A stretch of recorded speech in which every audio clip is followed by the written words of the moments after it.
Les prix des produits pétroliers repartent à la hausse.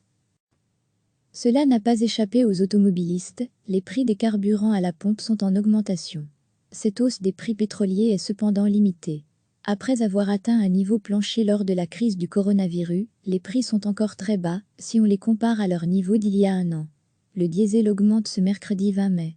Le prix maximum à la pompe sera d'1,283 bar/litre. L'essence samplon 95 coûte aujourd'hui 1,275 bar/litre contre 1,142 bar/litre fin avril. Après la diminution brutale des prix, les voici de nouveau sur une pente ascendante. Mi-avril, on a atteint le plancher du plancher. Aujourd'hui a une situation normale pour deux raisons. D'abord, il y a enfin eu un accord entre les pays de l'OPEP et les non-membres de l'OPEP sur une diminution de la production pour les mois de mai et juin. Donc, il y a moins de produits, explique Olivier Nérinck, directeur technique de Bravco, fédération belge des négociants en carburant. Parallèlement à cela, il y a le déconfinement qui entre en vigueur et qui relance l'activité. Il y a une certaine reprise économique et une certaine consommation des carburants.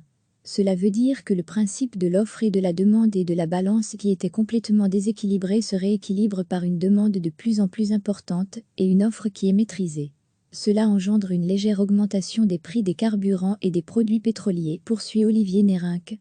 La remontée des prix s'annonce lente.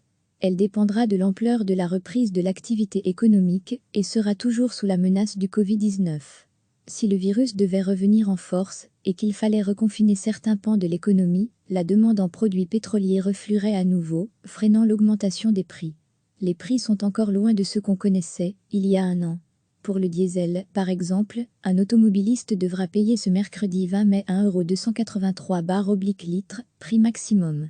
Si je reprends la valeur de l'an passé à la même date, on était à 1,571 bar/litre, TVAC.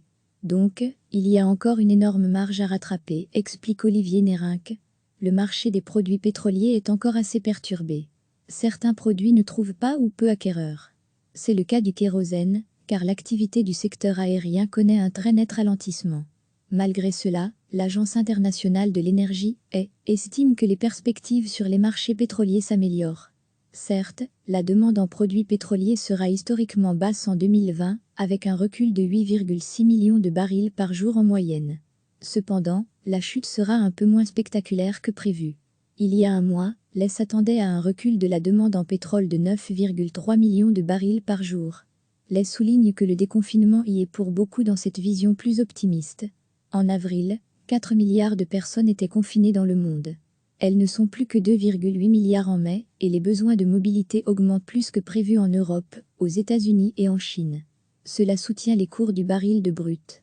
Le baril de Brent, le pétrole de la mer du Nord, à 34 $ actuellement, est loin des 15 $ qu'il valait le 22 avril, au plus profond de la crise. L'autre baril de brut, le WTI américain, a lui aussi repris des couleurs. À 32 $ le baril, le WTI revient de loin.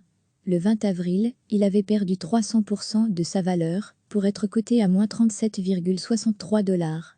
Les traders qui avaient acheté ce pétrole ne savaient plus qu'en faire, et étaient prêts à payer les acheteurs pour en être débarrassés. Depuis ce moment historique, les producteurs de pétrole ont pris des mesures pour faire remonter les prix. Les membres de l'OPEP, rejoints par d'autres pays producteurs comme la Russie, se sont entendus pour réduire la production de pétrole début mai de l'ordre de 10 millions de barils par jour. 3 pays, l'Arabie Saoudite, le Koweït et les Émirats Arabes Unis ont même annoncé qu'ils réduiraient davantage leur production. Cela n'a pas échappé aux automobilistes, les prix des carburants à la pompe sont en augmentation. Cette hausse des prix pétroliers est cependant limitée. Après avoir atteint un niveau plancher lors de la crise du coronavirus, les prix sont encore très bas si on les compare à leur niveau d'il y a un an. Le diesel augmente ce mercredi 20 mai. Le prix maximum à la pompe sera d'1,283 bar/litre. L'essence samplon 95 coûte aujourd'hui 1,275 bar/litre contre 1,142 bar/litre fin avril. Après la diminution brutale des prix, les voici de nouveau sur une pente ascendante. Mi-avril, on a atteint le plancher du plancher. Aujourd'hui a une situation normale pour deux raisons. D'abord, il y a enfin eu un accord entre les pays de l'OPEP et les non-membres de l'OPEP sur une diminution de la production pour les mois de mai et juin. Donc, il y a moins de produits, explique Olivier Nérinck, directeur technique de Bravco, Fédération belge des négociants en carburant. Parallèlement à cela, il y a le déconfinement qui entre en vigueur et qui relance l'activité. Il y a une certaine reprise économique et une certaine consommation des carburants. Cela veut dire que le principe de l'offre et de la demande et de la balance qui était complètement déséquilibré se rééquilibre par une demande de plus en plus importante et une offre qui est maîtrisée. Cela engendre une légère augmentation des prix des carburants et des produits pétroliers, poursuit Olivier Nérinck. La remontée des prix s'annonce lente. Elle dépendra de l'ampleur de la reprise de l'activité économique et sera toujours sous la menace du Covid-19. Si le virus devait revenir en force et qu'il fallait reconfiner certains pans de l'économie, la demande en produits pétroliers refluerait à nouveau, freinant l'augmentation des prix. Les prix sont encore loin de ceux qu'on connaissait il y a un an. Pour le diesel, par exemple, un automobiliste devra payer ce mercredi 20 mai 1,283 bar/litre, prix maximum. Si je reprends la valeur de l'an passé à la même date, on était à 1,571 bar/litre, TVAC. Donc, il y a encore une énorme marge à rattraper, explique Olivier Nérinck.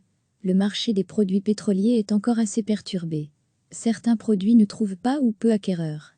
C'est le cas du kérosène, car l'activité du secteur aérien connaît un très net ralentissement. Malgré cela, l'Agence internationale de l'énergie, estime que les perspectives sur les marchés pétroliers s'améliorent. Certes, la demande en produits pétroliers sera historiquement basse en 2020, avec un recul de 8,6 millions de barils par jour en moyenne. Cependant, la chute sera un peu moins spectaculaire que prévu. Il y a un mois, l'ES s'attendait à un recul de la demande en pétrole de 9,3 millions de barils par jour. Les souligne que le déconfinement y est pour beaucoup dans cette vision plus optimiste. En avril, 4 milliards de personnes étaient confinées dans le monde. Elles ne sont plus que 2,8 milliards en mai, et les besoins de mobilité augmentent plus que prévu en Europe, aux États-Unis et en Chine. Cela soutient les cours du baril de brut. Le baril de Brent, le pétrole de la mer du Nord, à 34 $ actuellement, est loin des 15 $ qu'il valait le 22 avril, au plus profond de la crise. L'autre baril de brut, le WTI américain, a lui aussi repris des couleurs. À 32 $ le baril, le WTI revient de loin. Le 20 avril, il avait perdu 300% de sa valeur, pour être coté à moins 37,63 $. Les traders qui avaient acheté ce pétrole ne savaient plus qu'en faire, et étaient prêts à payer les acheteurs pour en être débarrassés. Depuis ce moment historique, les producteurs de pétrole ont pris des mesures pour faire remonter les prix. Les membres de l'OPEP, rejoints par d'autres pays producteurs comme la Russie, se sont entendus pour réduire la production de pétrole début mai de l'ordre de 10 millions de barils par jour.